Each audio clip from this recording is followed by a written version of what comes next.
السلام علیکم۔ پروگرام باب سخن طاہر احمد بھٹی آپ کی خدمت میں حاضر ہے۔ شعر کا انتخاب درپیش تھا، چونکہ آپ کو ہم جمعے کو لیٹ نائٹ 5-10 منٹ پوئٹری کا انتخاب کر کے سنواتے ہیں اور پیش کرتے ہیں بلکہ آپ کی خدمت میں۔ تو اس دفعہ میں نے چودھری محمد علی صاحب کے شعروں کا انتخاب کیا ہے، اور انتخاب سے پہلے دو خط ہیں جو 1992 یعنی پچھلی صدی کے ہی کہہ لیں اب ان کو، تو یہ اس وقت کے ہیں۔ امام جماعت احمدیہ چوتھے مرزا طاہر احمد صاحب رحمہ اللہ تعالی، تو انہوں نے جو لکھے ہوئے تھے بے شمار ہوں گے، لیکن ان میں سے جو چند انتخاب چوہی صاحب کے کلام میں بھی وہ جہاں پبلش ہوا ہے اشکوں کے چراغ، اس میں بھی وہ چھپے ہیں۔ یہ صفحہ اس کا 33 اور 34 پر تو فرماتے ہیں کہ پیار اور خلوص کا جو تحفہ آپ قادیان میرے لیے چھوڑ گئے تھے، وہ لندن آ کر ملا۔ آپ نے لطف کے کوزوں میں کتنے ہی دریا بند کر کے بھیجے ہیں، جو منالی سے کلو تک کی سڑک کے ساتھ ساتھ بہتے ہوئے دریائے بیاس کی یاد تازہ کرتے ہیں۔ آپ بھولے تو نہیں ہوں گے، بھول سکتے بھی نہیں، کروٹ کروٹ وہ نئی نئی جنت دکھاتا تھا، اب بھی دکھاتا ہوگا مگر ہمیں کیا۔ قادیان میں کئی بار خیال آیا کہ آپ ساتھ چلیں تو ایک بار پھر وہاں سے ہو آئیں، آپ کی شاعری کو ایک نیا جنم مل جائے گا۔ ویسے نئے جنم کی اسے ضرورت تو نہیں تھی، ماشاء اللہ سدا بہار بڑھاپے کی عقل اور جوانی کے ولولوں کو مدغم کیے ہوئے، فقیری میں شاہی کرتی ہوئی، کبھی خاموشی کو صدا بناتی ہوئی، کبھی صداؤں کو بے آواز کرتی ہوئی، کیٹس کے گریشن ارن کی تمثال دار۔ پڑھ تو میں خطرہ ہوں وہ والا، لیکن درمیان میں رکنا پڑ جاتا ہے کہ اب آپ یہ دیکھ لیں کہ وہ اپنی روانی میں مختصر خط لکھنا ہے، لیکن اس میں ان کا استعارہ اور امیجری اور پھر منظر کشی اور پھر یادوں کی بعض آفرینی کا پروسیس، اور پھر ایک دوسری زبان کا شاعر مایہ ناز شاعر کیٹس، اس کے مختلف جو حوالے ہیں ان کو کس طرح وہ سموتے ہوئے مکالمہ فرما رہے ہیں۔ کیٹس کی کہ گریشن ارم کی تمثال دار، صاف گوئی میں اپنی مثال آپ، مبالغہ بھی کرے تو حقیقت کا گمان گزرے، کواکب کی طرح بازیگر۔ پھر فرماتے ہیں میرے متعلق جو کچھ آپ نے لکھا، اگر اپنے ہی متعلق سمجھ کر پڑھتا تو آپ کے شعروں کا کیا خاک لطف اٹھاتا۔ میں تو غالب ہی کے اس مصرعے میں ڈوبا رہتا، اور میں وہ ہوں کہ گر جی میں کبھی غور کروں۔ فرماتے ہیں ونڈو شاپنگ کرتے ہوئے ان ملبوسات ہی سے لطف اندوز ہوتا رہا جو بے جان پیکروں کو بھی زینت بخشتے ہیں۔ اسی تمنا میں جیتا اور مرتا ہوں، اور یہی آپ میرے لیے دعا کیا کریں کہ دم نکلنے سے پہلے نفخ روح ہو جائے، وہ دم نکلے جو پیش کرنے کے لائق ہو۔ دیکھ لیجئے گا کہ جو ہمارے زمانے میں اعلیٰ ترین سطح ہے شعور کی اور ادراک کی اور پرسیپشن کی، اور پھر داد اور پسندیدگی کی، وہاں سے ان کے لیے جو کچھ صادر ہوا، اس میں سے جسٹ ایک چھوٹا سا نمونہ میں نے آپ کی خدمت میں پیش کیا ہے، اور گزارش یہ کرنی تھی کہ ہم بڑے سے بڑے نام بھی پیش کرتے ہیں، کلام بھی پیش کرتے ہیں، پسند آپ کرتے ہیں، آپ نے سنے بھی ہوئے ہیں، لیکن وہ جو خانہ ساز پوئٹری ہے، جو آپ کے اپنے سینتھسز ہو کے آئی ہے، اپنے پروسیس سے کشید ہوئی ہے، اس کی اہمیت یا آپ میں نہیں یا سوسائٹی میں اب جنرلی عام نہیں ہے۔ اور کیا آپ کی صفوں میں ذوق کی وہ سطح موجود ہے؟ نہیں ہے تو کیوں نہیں ہے؟ اس طرح کے بہت سے سوالات ہیں جو ہمیں خود سے بھی کرنے ہوتے ہیں. یعنی وہ خلیفہ رابع جو ہیں وہ اپنے خط میں کیٹس کو ریفر کر رہے ہیں، تو کیٹس کو پڑھے بغیر کیسے ریفر کر دیا؟ اور اگر وہ اپنی ساری مصروفیات میں اتنے کثیر المطالعہ تھے تو اسی کثرت مطالعہ کے جو اپنا بھرا ہوتا ہے حوض، اسی میں سے پھر آپ کا تھاٹ جو ہے وہ فلٹر اور پروسیس ہو کے نکلتا ہے. تو آپ اگر اس زمانے میں ایک مخصوص روزمرہ وہی ایک کہ جی وہ ہمارے ساتھ ظلم ہو رہا ہے بھئی مانتے ہیں، ہم بھی مانتے ہیں ہو رہا ہے، پھر اب ہم مر جائیں. اس ظلم کے جو منبع ہے وہ ایک خاص اس عہد کی جہالت ہے جو مامور زمانہ کی مخالفت کی وجہ سے ان کے حصے میں آ چکی ہے.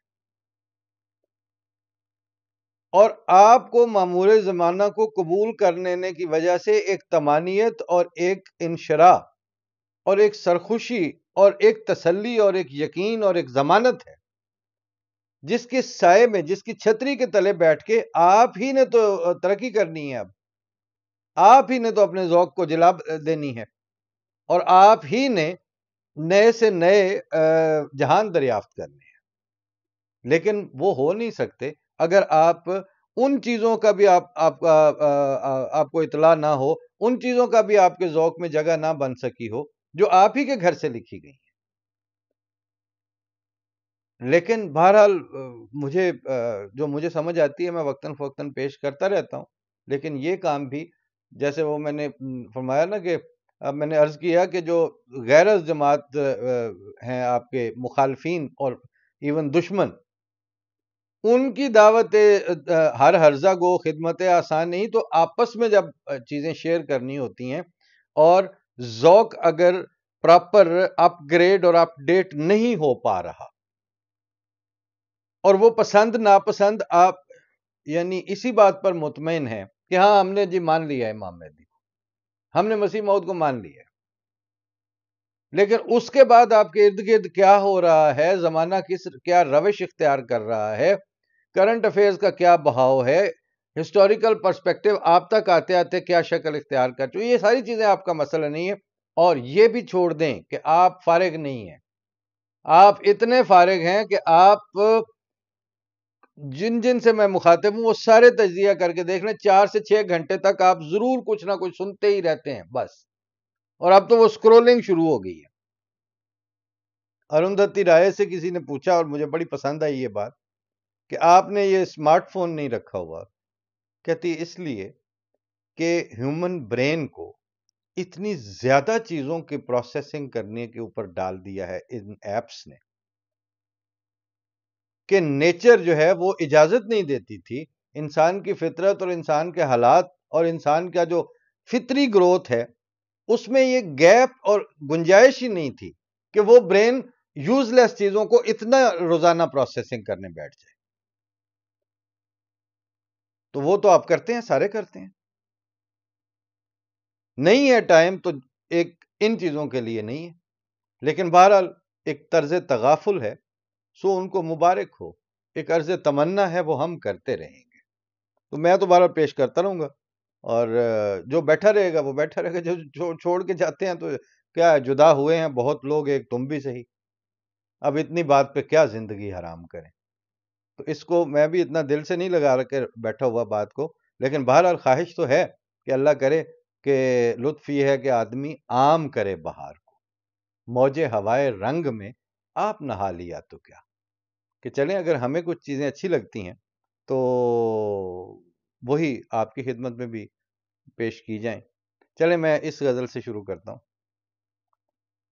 گھرا ہوا تھا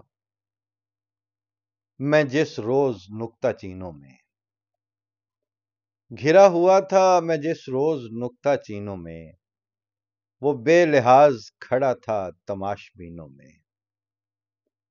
وہ کشمکش ہوئی انکار کے کرینوں میں، رہا نہ فرق شریفوں میں اور کمینوں میں.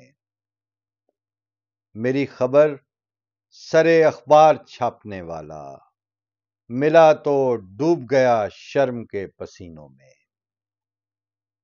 وہ اپنے عہد کی آواز کا ڈرایا ہوا، کھڑا تھا صورت دیوار ہم نشینوں میں۔ نحیف روح بلکتی رہی کنارے پر، بدن کا بوجھ بہا لے گئے سفینوں میں۔ یہ کس کے عکس کی آہٹ مکان میں آئی، یہ کون ہولے سے اترا ہے دل کے زینوں میں۔ وہی لباس وہی خد و خال ہیں اس کے، وہی لباس وہی خد و خال ہیں اس کے، وہ ایک پھول ہے خوشبو کے آبگینوں میں۔ کبھی تو اس سے ملاقات ہوگی جلسے پر، کبھی تو آئے گا وہ وصل کے مہینوں میں۔ اور مقطع سنیے گا کہ صلیب عشق پر چڑھنے کی دیر تھی مضطر، صلیب عشق پر چڑھنے کی دیر تھی مضطر، وہ پھول برسے گڑھے پڑ گئے زمینوں میں۔ کون لکھے گا اس طرح کا یہ مصرع؟ وہ پھول برسے گڑھے پڑ گئے زمینوں میں۔ یہ ہمارے گھر کی چیزیں ہیں، خانہ ساز ہے یہ۔ پھر ایک ان کی مفرس انداز میں فارسی کے لب و لہجہ ہے لیکن ہے اردو، اور کیا ہی کمال ہے۔ مصروف ہے سینوں میں ایک آذر پوشیدہ، کچھ بت ہیں تراشیدہ کچھ غیر تراشیدہ۔ ان عقل کے اندھوں کو اللہ ہدایت دے، جو کام کیا الٹا جو بات کی پیچیدہ۔ ڈر ہے تو یہی ان کو بیدار نہ ہو جائے، مخلوق خدا کی جو مدت سے ہے خوابیدہ۔ یہ موجودہ ملوانوں کا مسئلہ بھی یہی ہے کہ ڈر ہے تو یہی ان کو بیدار نہ ہو جائے، مخلوق خدا کی جو مدت سے ہے خوابیدہ۔ اس حسن مجسم نے مسحور کیا سب کو، اپنے بھی غلام اس کے بیگانے بھی گرویدہ۔ اس جان تمنا کو اس غیرت محفل کو، چاہا بھی تو در پردہ دیکھا بھی تو دزدیدہ۔